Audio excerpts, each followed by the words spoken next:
OPS அணியில் போட்டியிடும் வேட்பாளருடைய உத்தேச பட்டியல். நண்பர்களே, நம்ம போடக்கூடிய வீடியோக்கள் உங்களுக்கு பிடிச்சிருக்கு அப்படின்னா ஒரு லைக் பண்றதுக்கு மறந்துடாதீங்க.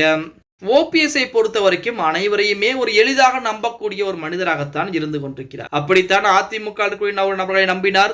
அதிமுகவிலிருந்து வெளியேற்றப்பட்டார். அதற்கு அடுத்தபடியாக பாஜகவை தான் இறுதி வரைக்கும் நம்பினார். பாஜக கடைசியிலே ஓபிஎஸ்ஸின் காலை வாரி விட்டதுதான் மிச்சமாக இருந்து கொண்டிருக்கிறது. இப்படிப்பட்ட ஒரு சூழ்நிலையிலே இனிமேல் பாஜகவை நம்பினாலும் ஆகாது, அதிமுகவிலும் இணைவதற்கு வாய்ப்புகள் என்பது கிடையாது. இப்ப டிடிவி தினகரன் கூட பாத்தீங்கன்னா பாஜக கூட்டணியில் அதிமுக வருவமே பங்காளி சண்டைகளை 2026க்கு பின்பு வைத்துக் கொள்ளலாம், இப்பொழுது எதை பற்றியும் பேச வேண்டாம் அப்படிங்கிற முடிவுக்கு வந்துட்டார். ஆனால் ஓபிஎஸ் நிலைமை என்னவாக இருக்கிறது அப்படின்னா, அதிமுகவில இணையலாம் அப்படின்னு சொல்லி அடுத்த கட்ட ஏகப்பட்ட வேலைப்பாடுகளை பார்த்தாலுமே தற்போது முடியாத ஒரு சூழலில் இருந்து கொண்டிருக்கிறது. இப்படிப்பட்ட சூழலில் தனிக்கட்சி ஆரம்பித்து விடலாம் அப்படிங்கிற ஏற்பாடுகளை புறம் செய்துவிட்டார் நமது ஓபிஎஸ். தனிக்கட்சி ஆரம்பித்ததுமே ஒவ்வொரு தொகுதி வாரியாக வேட்பாளர்களையும் தேர்ந்தெடுக்க ஆரம்பித்து விட்டாராம். அதாவது தேர்தல் ஆணையத்திலும் பதிவு செஞ்சுட்டாங்க. தேர்தல் ஆணையம் அங்கீகாரம் கொடுத்த உடனே அதிகாரப்பூர்வ அறிவிப்பு என்பது வெளிவர இருக்கிறது. இப்படிப்பட்ட சூழ்நிலையில் கண்டிப்பாக 2026 சட்டமன்ற தேர்தலில் தன்னுடைய பலத்தையும் காட்ட வேண்டும் அப்படிங்கிறதுக்காண்டி ஒவ்வொரு தொகுதி வாரியாக ஓபிஎஸ் அணியிலே போட்டியிடக்கூடிய நபருடைய உத்தேச வேட்பாளர்கள் பட்டியல் ஆய்வு செய்யக்கூடிய வேளையிலே